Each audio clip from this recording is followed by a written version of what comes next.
მოგესალმებით, ჩვენ ვაგრძელებთ ჩვენ პოდკასტს ეკონომიკა მოკლედ და გარკვეულწილად წინა ეპიზოდების შემდეგ ვიწყებთ ახალ მონაკვეთს ჩვენი ეპიზოდების, ჩვენ ვილაპარაკეთ ინფლაციაზე, ჩვენ ვილაპარაკეთ ბაზარზე, ფასების წარმოქმნაზე, ფულზე რაც თავარია, მაგრამ ჩვენ გვინდა დღეს შევეხოთ ურთიერთმიმართებას სახელმწიფოსა და ბაზრის. თუ ჩვენ ვიცით რომ პროცენტი ეს არის მოპარული დრო, თუ ჩვენ ვიცით რომ ფულს გააჩნია თავისი ფასი და რომ ბაზარს აქვს თავისი კანონი და უხილავი ხელი, საინტერესოა ვინ არეგულირებს ამ ყველაფერს, ან ვინ უნდა დაარეგულიროს, ხო, არსებობს ერთი სახელმწიფო, რაც ჩვენ ვიცით, მეორე არსებობს ბაზარი და მათი ურთიერთმიმართება. ხშირად ჩვენ წარმოგვიდგენენ, რომ ეს არის ორი ერთმანეთთან დაპირისპირებული პოლუსი და ეკონომიკური თეორიები დგება იმის მიხედვით, აი რომლის სასარგებლოდ უფრო უნდა გადაიხაროს ვექტორი, ხო, სახელმწიფოს მეტი კონტროლი და მეტი ჩარევა თუ პირიქით ბაზრის აბსოლუტური თავისუფლება. ხომ არ არის ეს სრულ დილემა, სრულ შეპირისპირება და რეალობა აბსოლუტურად სხვანაირია. პრინციპში გურამ ეს საკმაოდ დიდი ტყუილია იმ გაგებით რომ ჩვენი ისტორიული გამოცდილება და შესწავლა თვითონ ისტორიის გვეუბნება რომ ეს არ არის დაპირისპირებული. იმიტომ რომ რეალურად ის რომ სახელმწიფომ მხოლოდ სახელმწიფომ უნდა გადაწყვიტოს ყველაფერი არის ულტრამემარცხენე შეხედულება და აბსოლუტურად ულტრამემარჯვენე შეხედულებაა რომ ყველაფერი ბაზარმა უნდა გადაწყვიტოს. რეალობაში ჩვენ ამის ასე ვთქვათ ორი ადამიანი გვყავდა და ორი ადამიანი დიდი მეცნიერი ვიცით. ფუძემდებელი ასე ვთქვათ ამ იდეოლოგიების, რომლებსაც იყენებენ ულტრამემარცხენეებიც ვთქვათ და ულტრამემარჯვენეებიც, ხო? აქ ეკონომიკაზე ალაპარაკი, ხო? ეს არის ჯონ მეინარდ კეინსი და კეინესიანელობა და ჰაიეკი, რომელიც როგორც თავისუფალი ბაზრის აპოლოგეტი. მაგრამ ყველაზე საინტერესო ის არის, რომ არც ჰაიეკი თვითონ და არც კეინსი არ იყვნენ ასეთი კატეგორიულები და ისინი არ თვლიდნენ რომ მხოლოდ სახელმწიფომ უნდა გადაწყვიტოს თქვათ ანუ მათი დამოკიდებულება როგორც თქვით იყო რა თქმა უნდა დიამეტრალურად განსხვავებული უბრალოდ მეტ წონას აძლევდა ერთ შემთხვევაში კეინსი სახელმწიფოს როლს და მეორე შემთხვევაში ჰაიეკი აძლევდა მეტ წონას თქვათ როლს რომელსაც ბაზარი თამაშობს. თუმცა თქვათ ამასაც ჰქონდა თავისი მოდით ასე ვთქვათ პრედისტორია, ხო? ის რომ თავიდან სულ მახსენეთ მთელი პოდკასტის განმავლობაში 50 წელს, როდესაც ის ოქროს ხანა გრძელდებოდა, კეინსის სისტემა მუშაობდა. და სახელმწიფო გარკვეული მოხურუჭებით, გარკვეული რეგულაციებით ახერხებდა ამ ეკონომიკური ზრდის შენარჩუნებას. უბრალოდ სადღაც 70-იანი წლების დასაწყისში, შუაში, როგორც თქვით, 73 წლის კრიზისმა, ნავთობის კრიზისმა გამოიწვია რეალური პრობლემები, რომლებსაც მაგალითად თქვათ, როდესაც ჩვენ ვლაპარაკობთ ინფლაციაზე, ვთქვით, რომ ინფლაციის გამომწვევი შეიძლება იყოს დიდი მასა ფულის ეკონომიკაში ან ზოგადად თქვათ ენერგომატარებლების ზრდა. და როდესაც ჩვენ ამაზე ვსაუბრობდით, ყველაზე მნიშვნელოვანი ის იყო ჩვენ ვახსენეთ ადრე კანტილიონიც და ადამ სმითის და კანტილიონი ზუსტად უფრო მართალი იყო გარკვეულწილად ვიდრე ადამ სმითი, იმიტომ რომ ადამ სმითი და მარქსი განსაკუთრებულ მნიშვნელობას აძლევდნენ ანიჭებდნენ შრომას. და მათგან განსხვავებით კანტილიონი ყველაზე დიდ მნიშვნელობას ანიჭებდა ენერგიას. ხო, რესურსებს. ხო, რესურსებს. ყველაფერი რაც წარმოქმნის. ხო, და ჩვენ თქვით რომ აფეთქება და მალთუსის ხაფანგისგან გაქცევა მოხდა როდის? მოხდა მაშინ, როდესაც ჩვენ დავიწყეთ ნახშირის ენერგიის გამოყენება. ანუ შევქმნით ორთქლის მანქანა. ამან გაზარდა პროდუქტიულობა, თქვა და არა სხვა რამე. შესაბამისად, ამას დიდი გავლენა დღესაც ჩვენ რასაც ხედავთ სპარსეთის ყურეში, რასაც ხედავთ რაზეც დგას ამერიკის ყველაზე დიდი ეკონომიკა, მსოფლიოში ამერიკის ეკონომიკა, ეს ნავთობდოლარებია, პეტროდოლარები. ანუ რეალობაში თუ არ გვექნება ენერგია განუსაზღვრელი რაოდენობით და დიდი რაოდენობით, ანუ პროდუქტიულობა ვერ გაიზრდება, ანუ ჩვენ დღეს რაც წილის წინაშე ვდგევართ ხელოვნური ინტელექტის, რობოტიზაციის, ასე ვთქვათ, დასაწყისია და რეალურად ამას ყველაფერს სჭირდება რა? ენერგია. ხო. ანუ რა შევაჯამოთ ჩვენ გავიხსენოთ ერთ-ერთი ეპიზოდი, კაცობრიობა აწარმოებდა თავისი შრომით და მექანიკური ინსტრუმენტებით იმდენს, რაც პრინციპში ყოფნიდა მას თავის გამოსაკვებად. ის ჭარბი თუ რამე იქნებოდა ძალიან უმცირესობისთვის, ერთეულებისთვის, ფეოდალებისთვის, მონარქებისთვის, რომლებიც მერე რენესანსის და სხვა ხანაში ქმნიდნენ რაღაცა აი ამ ფუფუნების საგნებს, მოდი ესე ვთქვათ, ან რაღაც ხელოვნების ნიმუშებს, სამხრივ გამოიყენებოდა. და შემდეგ სწორედ აი ამ ავტომატური ენერგიის ან ტექნოლოგიის განვითარებამ დაიწყო ინდუსტრიული რევოლუცია და ჩვენ მივიღეთ ეს უკვე ჭარბი დოულათი, რამაც შესაძლებელი გახადა მეტი დაქირავებული მუშის გაჩენა, დაგროვება რაც თავია, ხო, დაგროვება რას უწყობს, ხო, სხვა ადამიანს აღარ ჭირდება მიწაზე მუშაობა, შეგვიძლია გამოათავისუფლო მისი შრომა და მიმართო ძალიან კონკრეტული ინდუსტრიების მხრივ, ხო, საათები აკეთოს ან სხვა რა. ეს არის მნიშვნელოვანი, იმიტომ რომ მას აღარ უწევს ხორბლის მოყვანაზე. ხოლო საკვებზე აღარ. ხო, ეს არის ძალიან მნიშვნელოვანი რა და როცა დოულათი გაქვს, ამას ავითარებ. და ამის შემდეგ ჩვენ ნახეთ, რომ გაჩნდა უკვე ეს ბაზარი. რომ დაუბრუნდეთ იმ თემას, ბაზრის და სახელმწიფოს ურთიერთმიმართებას, ესე იგი, როგორც ჩანს, ეს მცდარია, რომ თითქოს სამხარეს არის ბაზარი, მეორე მხარეს სახელმწიფო და არიან დაპირისპირებულები. სახელმწიფოს გარეშე პრაქტიკულად არც ერთი ბაზარი არ არსებობს. თორე ბაზარი ნიშნავს გარიგებას, ბაზარი ნიშნავს გაცვლას, აღებმიცემობას, ვაჭრობას და საჭიროა რომ ეს დადებ ყველა ტრანზაქციის მიღმა არსებული სიტყვა და გარიგება შესრულდეს იყოს. ჯერ წესები უნდა შეიმუშაოს, მე ეს წესები უნდა დაიცვას და დარღვევის შემთხვევაში უნდა უზრუნველყოს სამართლიანობის დადგენა. ხო, რაღაცა არბიტრმა. და შენაუბრ რომ ყოველთვის ეს არბიტრი არის სახელმწიფო. ყოველთვის ეს არბიტრი იყო სახელმწიფო რომიდან დაწყებული, ანუ სულ არსებობდა ხო სახელმწიფო ეს კანონების მთელი ასე ვთქვათ საკანონმდებლო სისტემა რისთვის შეიქმნა იმისთვის რომ რაღაც წესრიგი არსებობდეს ხო ძალიან მარტივად რომ წარმოვიდგინოთ ბაზარი შეგვიძლია წარმოვიდგინოთ ბაღად რომელსაც მებაღე ჭირდება და თავის არ გაიზრდება ყველას თავის სარეველად გაიზრდება ხო და უფრო ხშირად თავისით სწორედ სარეველად გაიზრდება მეორე მხრივ შევხედოთ თქვა რომ აი ზედმეტად თუ გასხლა მებაღემ თუ ხელია შეუშალა ასე ვთქვათ ამ ბაღში ჩამოყალიბებას თუ ეცადა რომ მხოლოდ გეგმის მიხედვით დარგო ყვავილები მხოლოდ ერთი ტიპის ყვავილები ის რაც შეიძლება დავარქვათ საბჭოთა რასაც შეიძლება საბჭოთა კავშირი დავარქვათ ხო მეორე მხრივ თუ სრულად მიუშვებთ სარეველები გაიზრდება ფეხბურთსაც შეიძლება მებაღემ დაყოს პატარა ნაკვეთება და დაურიგოს მაგრამ ან დააწესოს წესები განვითარების გენერალური გეგმა რაღაცას არ გაცდე არ მისცეს სრული თავისუფლება და ჩვენ მე ვნახავთ უკვე შესაბამის მოდელებს ხო აი ფეხბურთი გვიყვარს ორივეს და ფეხბურთში თქვა და საჯმა დატოვა დაიხურა ქუდი და გავიდა მოედნიდან ხო ხშირად არის რომ საჯი არ მოგწონს და იქაც ვერასრულებს თავის მაგრამ რა არის ეს ჩვენითვის, როდესაც საჯი არ მოგწონს? იმ წესების ინტერპრეტაცია, რომელიც ჩვენ გვაქვს, თქვათ, საჯი არ ეთანხმება იმ წესების ინტერპრეტაციას, მას თავისი ინტერპრეტაცია აქვს, მაგრამ საერთოდ რომ არ იყოს წესი, მაშინ გამოვა, რომ ის ვინც გალახავს მეორეს, ის მოიგებს. ხო, საბოლოო ჯამში ყველა ვარიანტში მიდივართ კონფლიქტამდე და ომამდე და ამას ჩვენ რეალურად ეხლა ვხედავთ, ხო? როდესაც ვერ ხდება მოლაპარაკება ესე იგი ტექნოლოგიების ნებისმიერი განვითარება ნებისმიერ დონეზე არაფერზე არ აზღვევს. სხვა შორის იგივე ფეხბურთში ეს კარგად ჩანს, რომ გაჩნდა იდეა, რომ პრინციპში შესაძლებელია შევიმუშაოთ რაღაც ისეთი ტიპის არბიტრაჟი, რაც ადამიანურ ფაქტორს სრულად გამოარიცხავს და შეიძლება უბრალოდ აი რობოტიზირებულად ჩვენ ზუსტად დავადგინოთ ვის მხარეს არის სამართლიანობა და მოვიგონეს ვარი. და უცებ ჩვენ უყურებთ ამას რამდენიმე წელია და აღმოჩნდა, რომ ესეც არ არის დაზღვევა. სრული. იმიტომ რომ იქ უკვე ჩვენ ხედავთ ადამიანურ ფაქტორს, რომელიც სრულიად ცვლის ისტორიას, რაღაც 1 სანტიმეტრის, მილიმეტრის ან ძალიან საეჭვო პირობებში, ხო და ჩვენ ვიღებთ სრულიად სხვა შედეგს. ხო.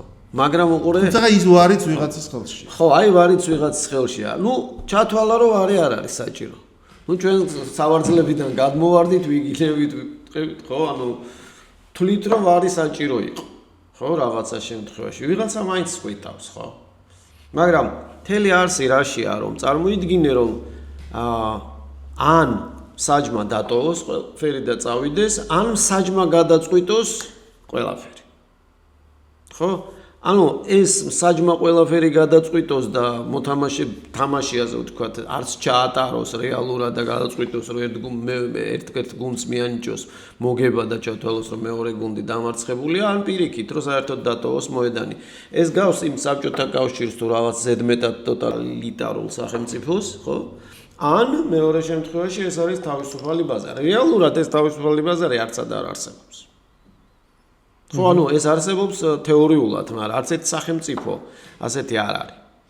ხო, და თან ამავე დროს ძალიან ადვილი და სამტკიცებელია, რომ ეგეთ თავისუფალ ბაზარს არანაირი აზრი არ აქვს, იმიტომ რომ იქ უბრალოდ თუ არ იქნა რაღაც არბიტრი, უბრალოდ ვერასდროს ვერ შედგება და ვერ იფუნქციონირებს რა. თუ იქნება ყველაზე ძლიერი მალე მიხვდება, რომ თუ ძლიერეს მოიპოვებს ყველას დამარცხებით, უბრალოდ ოპონენტი გაუნადგურდება და მე თვითონ მოუწევს შრომა, ჩვენ ამაზეც ვილაპარაკეთ, ამიტომ ყველაზე ადვილია, რომ თუ კი ვიღაცა გაძლიერდება, ბოლოს ის იქცეს არბიტრად, ხო? ყველაზე ძლიერი სახელმწიფო ამერიკის შეერთებული შტატები და ის უბრალოდ ეხა ესე ალექსანდრე მაკედონელივით არ მიდის და ყველას არ იპყრობს, ხო?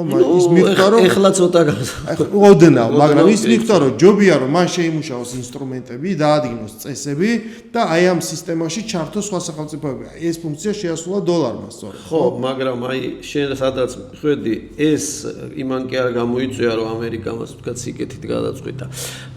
ამერიკა არ იყო ჰეგემონი, ზუსტად მაგაშია საქმე. მან რა თქმა უნდა წესები დაწერა, მაგრამ რადგანაც ვთქვათ, მას აბსოლუტური ძალაუფლება იმ მომენტში არ ჰქონდა, მან რაღაცა გარკვეული წესები დაწერა. და გარკვეულად სამყაროც ჩამოყალიბდა რაღაც საერთაშორისო წესებზე. მერე ნელ-ნელა ასე ვთქვათ, ტრანსფორმირება განიცადა და გადავიდა ეგრეთ წოდებულ წესებზე დაფუძნებულ წესრიგზე, ხო? ეს წესები ვიღაცამ დაწერა, ვთქვათ, სხვანაირად და დღეს უბრალოდ იქ მივდივართ, რომ უჭირს ასე ვთქვათ, იმ წესებით მოქმედებაც თვითონ ამერიკასაც. დღეს ახლა უყალურად დღეს როცა ამას წერთ ჩვენ ვიცით რომ ამერიკამ ღიად გამოაცხადა რომ ეს წესები მორჩა და მორჩა იმიტომ უბრალოდ რომ იმიტომ არასამართლიანი იმიტომ რომ ეს მას აღარ აწყობს. ხო.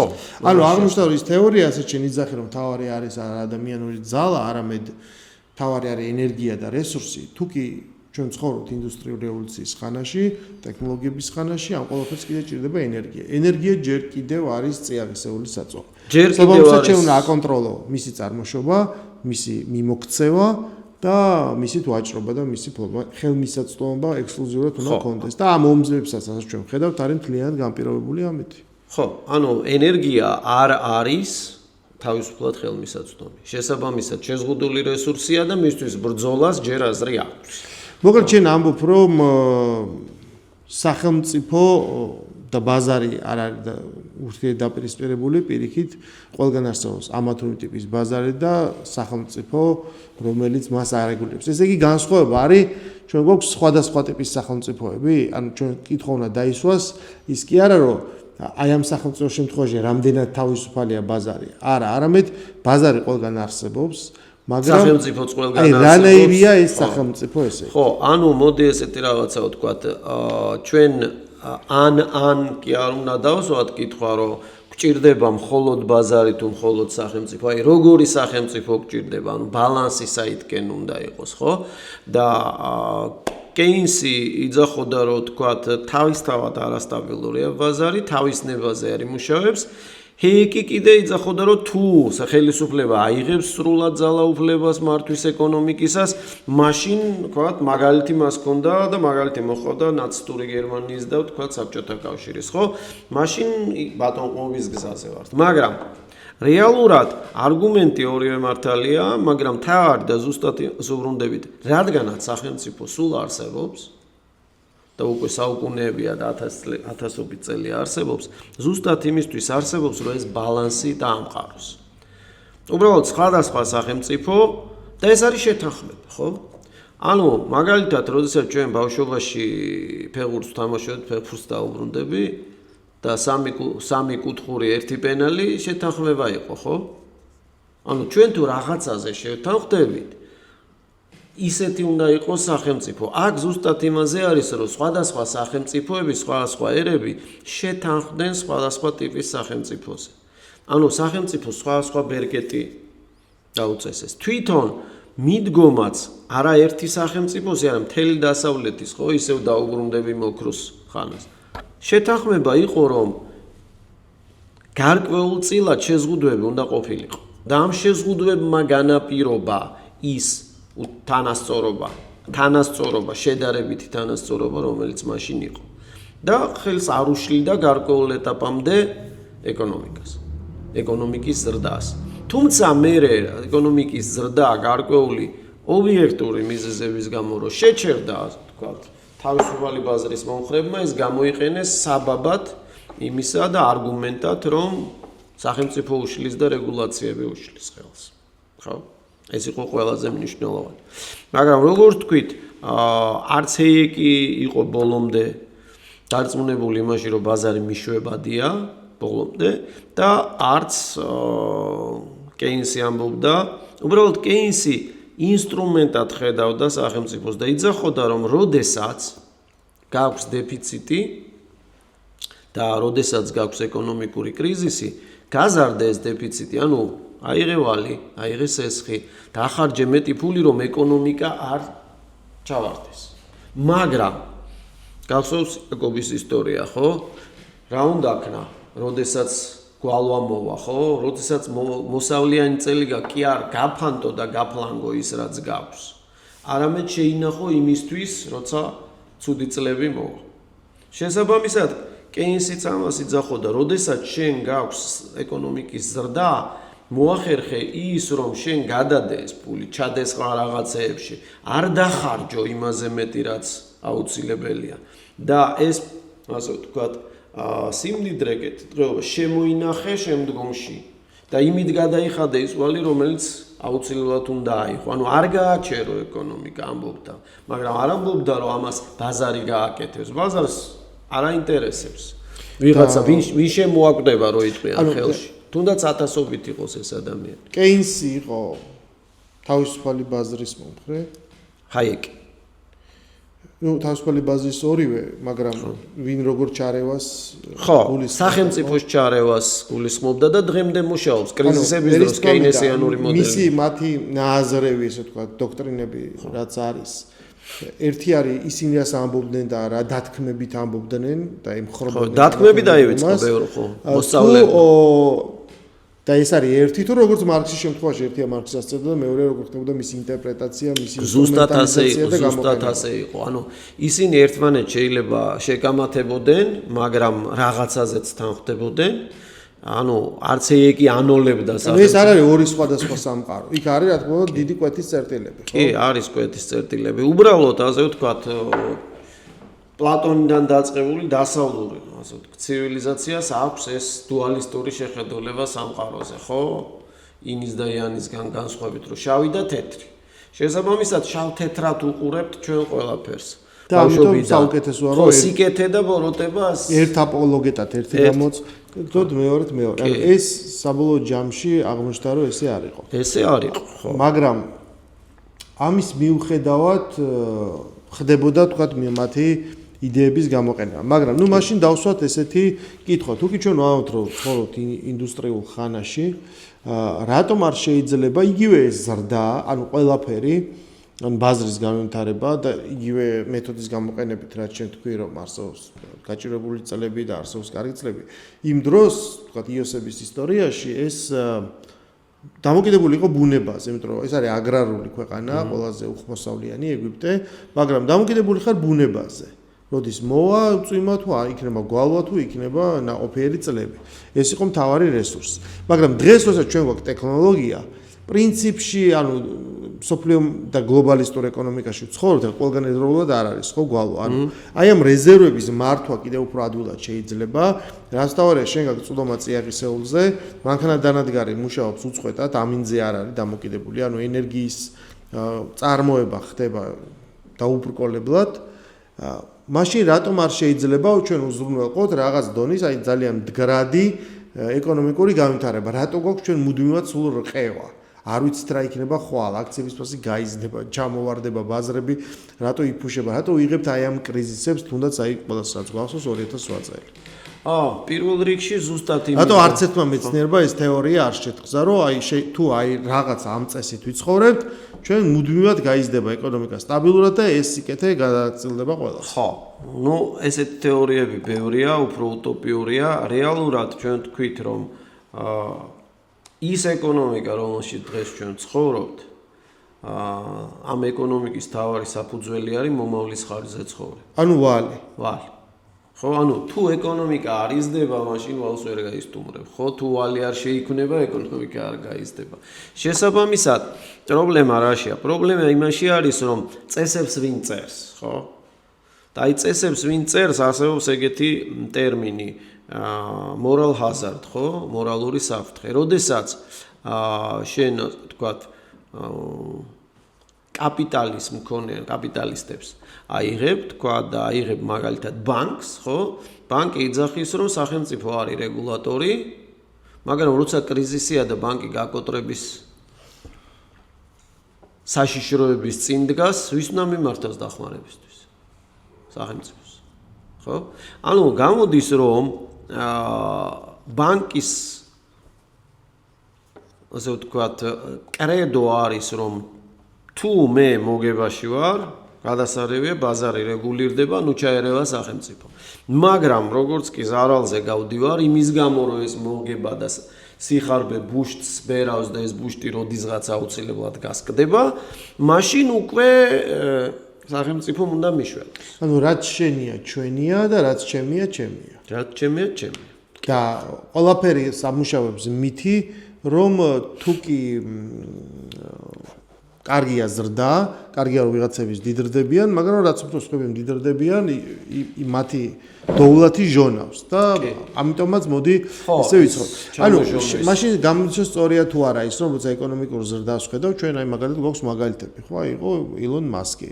ის გაჭირებულ ოჯახში არ დაბადებულა, მაგრამ ნუ მან ხო თავის კაპიტალი ესე შექმნა, დაიწყო რაღაც პირველი მილიარდი, ეხლა ამით მალე ტრილიონერი გახდება, ხო? ანუ ეს ხო ნიშნავს, რომ ეკონომიკა იზრდება. თუ ესეც ფანტომია ამ შემთხვევაში, იმიტომ რომ მთელი ეს ფული, ეს ტრილიონი ნაწარმოებია, იმიტომ რომ მას აქვს კომპანიები, ეს კომპანიებს აქვს აქციები ივაჭრება ბირჟაზე.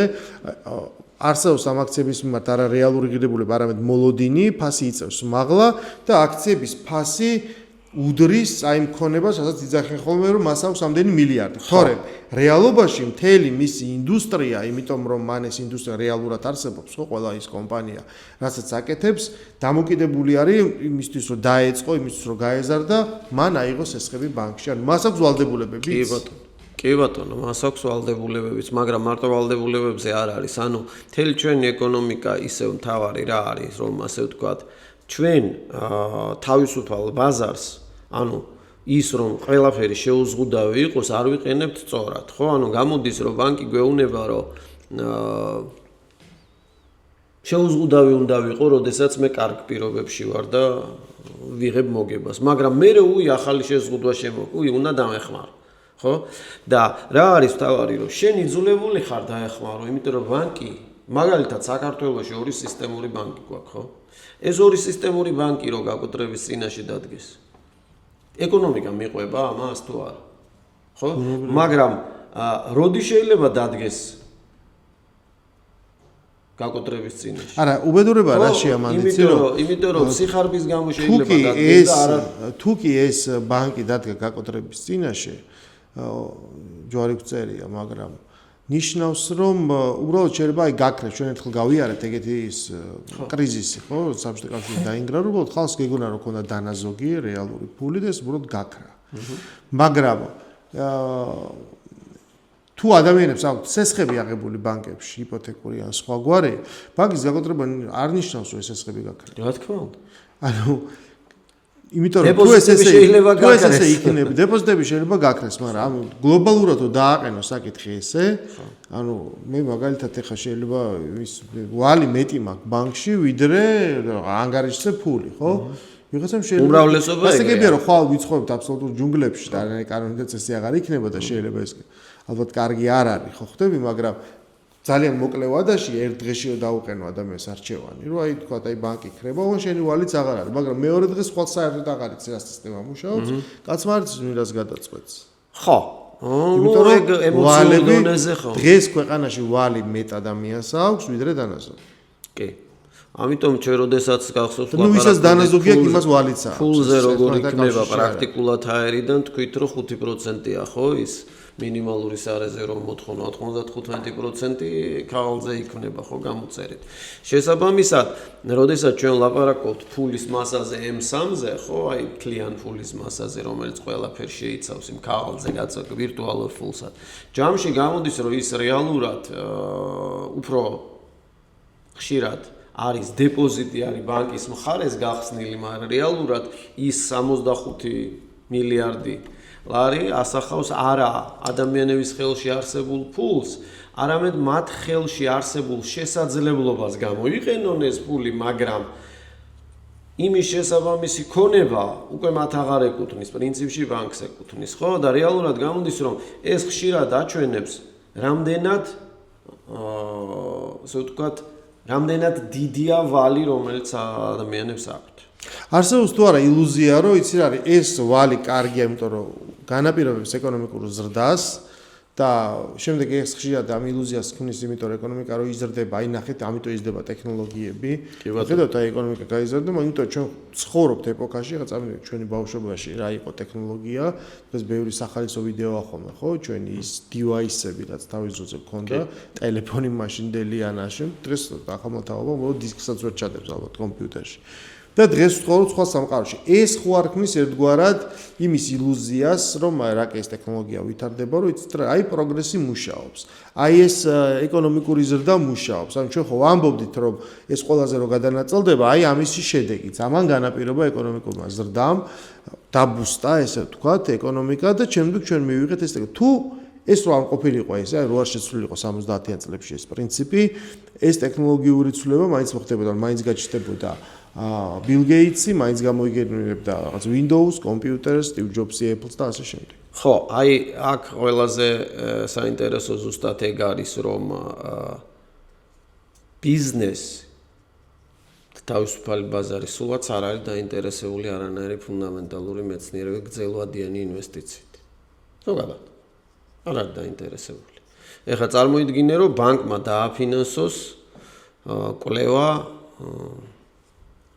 რომელიც შედეგებს მოგცემს 30 წელიწადში. და დიდი კორპორაციები ამას აფინანსებენ. ის შეიძლება თავის ხო, აი IBM-ი დაინტერესებულია, რომ უკვე არა მარტო უმაღლეს სასწავლებლებში იპოვოს ნათელი გონებები, არამედ უკვე ლამის დამამთავრებელ კლასებში ინვესტიცია, ხო? ანუ ეს ხომ არის მის მომავალ თანამშრომელს. არა, ფუნდამენტალურ ინვესტიცია, ფუნდამენტალურ მეცნიერებაზე ინვესტიციაში ვართ. ანუ თუ ჩვენ ავიღებთ Apple-ს, ხო, ბანკი ისტორიის სახელმძღვანელოს არ დააფინანსებს. არა, ბანკი იმუნოლოგიურ კვლევასაც არ დააფინანსებს. რომელმაც შეიძლება ონკოლოგიის პრობლემა გადაწყვიტოს, ხო? არ დააფინანსებს. ბანკმა უნდა აჩვენოს, რომ ის დაფინანსებული პროექტი 2 წელიწადში მაქსიმუმ მოითხოვს. ანუ ძალიან განსაზღვრულ დროში უნდა გავიდეს ძალიან განსაზღვრულ მინიმალურ მოგებას. თუ მეტი მით უკეთეს. რა თქმა უნდა. ავიღოთ iPhone, ხო? გენიალური პროდუქტია, ნებისმიერი smartphone, რევოლუცია, რომელიც Steve Jobs-მა მოაწყო და უბრალოდ სხვადასხვა ადამიანის სხვადასხვა სამეცნიერო ჯგუფის გამოგონებები, გენიალური გამოგონებები ერთ ხუთში ძალიან კომპაქტურ პროდუქტად შეკრა. აი ამ კომპაქტურ პროდუქტად შეკრა. იმიტომ რომ მაინც უნდა მთავარი რომ აი როგორ უნდა იყოს პროდუქტი ადამიანზე მორგებული და მან ეს მაგია ამოხსნა. თორე ყველა დეტალი მართალი ხარ. გაჩნდა ეგეთი ეკრანი, შესაძლებელი გახდა smartphone და ასე შემდეგ. ესე იგი, სახელმწიფო პროდუქტები არის ინტერნეტს დარპა ერქვა და ეს იყო სახელმწიფოს ასე ვთქვათ საიდუმლო პროექტი. მერე ასე ვთქვათ გადავიდა ის ინტერნეტში. GPS-ი ყველამ ვიცით რომ მხოლოდ სამხედროების მოგონილი იყო და იყენებდნენ თავიდან და დღეს ყველასთვის ხელმისაწვდომია. სენსორული ეკრანი, Siri, ეს ყველაფერი არის სახელმწიფო პროექტები. უბრალოდ აი ამ სახელმწიფო პროექტების გამოყენების საშუალება მისცა სახელმწიფო. ანუ სირიდან რაიმე გამოვიდოდა, აი ამ ხმით მოლაპარაკე კომპიუტერთან ხმით ლაპარაკიდან რამე გამოვიდოდა საერთოდ. დარბადან რაიმე გამოვიდოდა თუ არა. ასეთ რაღაცებს დიდი კომპანიები შეიძლება გარკვეულწილად პატარა მიმართულებებს აფინანსებენ, ოღონდ ძალიან სპეციფიური და რომელსაც ძალიან სპეციფიური მიზნები აქვს და ძალიან სპეციფიური ვადები. ანუ რევოლუციური აღმოჩენები ყოველთვის დაკავშირებულია სახელმწიფო ინვესტიციასთან. თუ ეს აღმოჩენები არ იყო ერთი გენიალური ადამიანის მიერ და იყო გარკვეული ფუნდამენტური კვლევის შედეგი, თითქმის ყოველთვის ეს იყო სახელმწიფო. ის გენიალური ადამიანები, რაც ისტორიაში არსებობდნენ, ეს სადღაც სოფელში თავის დარჩებოდა, ეს ნიშნავდა რაღაც გარკვეულ გარემოში, გარკვეულ რესურსებთან ხელმისაწვდომობის მქონე ადამიანს. ხო, გალილეო გალილეი ის ხო არ იყო ხა ვიღაც სოფლის გლეხი ხო და ნებისმიერი სხვა. ეს ნიშნავს იმ რაღაც კულტურულ სამეცნიერო ცენტრებთან კავშირს და ურთიერთობას. და ის კულტურულ სამეცნიერო ცენტრი და სიტუაცია, როდესაც ასე ვთქვა, ეს რენესანსი ხდებოდა, ეს სახელმწიფოს მიერ შექმნილი გარემო იყო და არა ასე ვთქვა თავისუფალი ბაზრის. მაგრამ სახელმწიფო, რომელიც ვთქვა ამას უზრუნველყოფს და ამაში დებს, ეს არის ერთი რეალობა, მაგრამ ჩვენ ვიცით მეორე მითი და მეორე მოყოლილი, რომ პირიქით არსებობს სახელმწიფო სექტორი და არსებობს კერძო სექტორი. რომ კერძო სექტორი ყოველთვის აღემატება, უფრო ეფექტურია, ის ჯობს სახელმწიფო სექტორს და კერძო ინიციატივა პრინციპში ბევრად უფრო რენტაბელურია, ბევრად უფრო ეფექტურია და რაც თავარია, ყველაფერი რაც უფლიოში შეიქმნა ამ კერძო ძალისხმევის და ინიციატივის შედეგად. ხო, ეს მითია. ხო? ანუ მითია იმ კაგებით, რომ როგორც ახლა iPhone-ის მაგალითზე ვთქვით, თითქმის ყველა ტექნოლოგია, უამრავი ტექნოლოგია შექმნილი იყო სახელმწიფოს მიერ. რომელიც მერე მოხდა, ასე ვთქვათ, iPhone-ში, ხო? ანუ იგივე ყველაზე მკაფიო მაგალითი, ხო? ანუ შენ ამოფრო თუ არა სახელმწიფო, თუ არა NASA, ვერანაირი SpaceX-ი ვერ იარსებებდა? რა თქმა უნდა. ხო, მაგრამ ჩვენ ამ ისტორიას ისე არ გვასწავლია. ჩვენ გვეუბნებიან, რომ გაჩნდა გენიალური ადამიანი, ილონ მასკი, მან შექმნა კომპანია, ჩვენ ვიცით, რომ თავის ძალისხმევით და შემდეგ ადგა ის და ეხლა ეს კომპანია დაფრინავს კოსმოსში და პირიქით სახელმწიფო მისგან ქირაობს სერვისს. ნუ, მოდით ასე ვთქვათ, სახელმწიფო არ არის ისეთი კარგი აქტორი, ისეთი კარგი მოგების ასე ვთქვათ, მოგებაშია ეფექტური ყველაზე მეტად, მოგების შექმნაშია ყველაზე ეფექტური კერძო სექტორი, მოგების. ანუ კერძო სექტორი გეტყვის, რომ იცი რა, და ხშირად გქონია ეგეთი მაგალითი. მე სულ არ მაინტერესებს აი აქ ამ სოფელში პატარა ელექტროსადგური. სულ არ მაინტერესებს აქ პოლიკლინიკა წამგებიანი. მაგრამ შენ გინდა რომ ადამიანები გადარჩნენ ან ადამიანებმა ნორმალურად იცხოვრონ იმ სოფელში. ხო, ანუ პასუხისგებლობა მათ არ აქვთ აღებული საზოგადოებაზე. მათი პასუხისგებლობა არის რომ ასე ვთქვათ აქციების ფლობელებს მოგება მოუტანოს. ამას აკეთებს ყველაზე კარგად. სახელმწიფოს სხვა ფუნქცია აქვს. შესაბამისად ის ვერ იქნება. ანუ, როდესაც მე კომპანია კონკურენტს გავანადგურებ და ათასობით ადამიანი დიდი კომპანია ვარ, დიდ კონკურენტს გავანადგურებ და ათასობით ადამიანი უმუშევარი დარჩება. მე რამეზე ვარ პასუხისგებელი. არაფერზე ხო, მე მოგება შევქმენი. ეფექტურად და შესაბამისად მეორე კომპანია არ იყო ეფექტური, მაგრამ სახელმწიფოს შემთხვევაში იმ თავის მოქალაქეების ნაწილს თუ გაამდიდრებს და მეორე ნაწილს უმუშევრად დატოვებს. პასუხისგებლობას მოიხსნის თავი და ვერ, ხო? შესაბამისად სახელმწიფო თავიდანვე მისი არსით ვერ იქნება ისეთი ეფექტური, ხო? ანუ სახელმწიფო ვერ მოიშორებს თავიდან იმ ადამიანს, რომელიც ცუდად მუშაობს. ეს ადვილად შეუძლია სამსახურიდან გაანთავისუფლოს, თქვათ, ეფექტურმა მენეჯერმა ვიღაცა, რომელიც არ მუშაობს კარგად და მისი პროდუქტიულობა რაღაცა მინიმუმზე დავალი. მაგრამ სახელმწიფოს ვალდებულება აქვს იმისა, რომ შეინახოს ის ადამიანი, რომელთაც, თქვათ, აქვს შეზღუდული უნარები, რა თქმა უნდა. ჩვენ შემდეგ ეპიზოდში ვილაპარაკებთ სწორედ ამ ფენომენზე, რაც ქვია შრომა ადამიანის მიერ შექმნილი დოვლათი რა პირობები ქონდა მას სხვადასხვა დროს რომ თქვათ ის ეშრომა და ვინ არის პასუხისმგებელი მასზე თორემ თუ ჩვენ განყენებულად ავიღებთ კორპორაციას ის დაინტერესებულია თავის მოგებაში და მისთვის ადამიანის შრომაც არის რესურსის ესეთივე წყარო აი როგორც ელექტროენერგიას ის იღებს და იხდის რაღაც ფულს იმ კომპანიას ვინც მას აწვდის დენს ასევე უყურებს ის თქვათ ადამიანსაც ხო მე მიჭირდება შენი შრომა და ეხლა მისი სხვა საჭიროებები და რაღაცა სულიერი ჭმუნვები არ აინტერესებს რა თქმა უნდა ამაზე ვილაპარაკებთ ჩვენ შემდეგ ეპიზოდში ეს ეპიზოდი რო შევაჯამოთ შეგვიძლია თუ არა ვთქვათ რომ საბოლოო ჯამში ეს არის არა ორი დაპირისპირებული რამ ბაზარი და სახელმწიფო არამედ ეს არის ერთი სხეული რომელსაც აქვს ორი ხელი და უნდა არსებობდეს რაღაცა მუხრუჭი და სწორედ ამ მუხრუჭის თვისებებს შორის სხვაობა განაპირობებს იმას თუ რა ტიპის სახელმწიფოსთან გვაქვს ლაპარაკი. დიახ, ზუსტად ამაშია საქმე, რომ ეს არის, ასე ვთქვათ, ბალანსი და როგორც სხეულს ორივე ხელი ჭირდება იმისთვის, რომ რაიმე გააკეთოს და რაიმე პროდუქტი შექმნას, აქაც ზუსტად ყველაფერი არის დამოკიდებული იმაზე, ამოცან არა არის. თუ ჩვენ მივცემთ საშუალებას ბაზარს, რომ იმან თავისი გააკეთოს მხოლოდ და სახელმწიფო საერთოდ გამოერთვება ამ ასე ვთქვათ ბალანსი და მაშინ გამოდის, რომ ბაზარი დაიცავს მხოლოდ გამარჯვებულების ჯუნგლის კანონებს და გამარჯვებულების ინტერესებს და სახელმწიფოს შემთხვევაში ამ მუხრუჭის ეს მუხრუჭი არ უნდა აჩერებდეს, ასე ვთქვათ, ეკონომიკურ ზრდას, მაგრამ არც იმ ხალხზე არ უნდა მიუშვას, რომ გადაიჭეროს, ხო? არსებობს თუ არა იდეალური სახელმწიფო ეკონომიკის თვალსაზრისით და რატომ თუ არ არსებობს, რატომ ვერ შეიქმნა ეს? ანუ სადღაც ადამიანები მიხვდნენ, რომ აი ოქროს კვეთზე დაყენებული მუხრუჭი, ხო? რამდენი თავისუფლება, რამდენი კონტროლი. მოდი მარტივად ვთქვათ, იდეალური სახელმწიფო როგორც ასეთი არ არსებობს, მაგრამ არსებობს თითოეულმა ერმა, თითოეულმა ქვეყანამ გადაწყვიტა თავისი შეთანხმება დაედო ერთმანეთთან. აი, სადაც ეს შეთანხმება არის სახალხო შეთანხმების პროდუქტი, იქ ყველაზე, ასე ვთქვათ, სტაბილურია სახელმწიფო. აი, მაგალითისთვის ავიღოთ ორი განსხვავებული ეკონომიკა, ხო? ავიღოთ, თქვათ, სინგაპური, რომელიც უამრავი ადამიანისთვის არის განსახიერება თავისუფალი ბაზრის და მეორე მხრივ ავიღოთ სკანდინავიის ქვეყნების ეკონომიკა.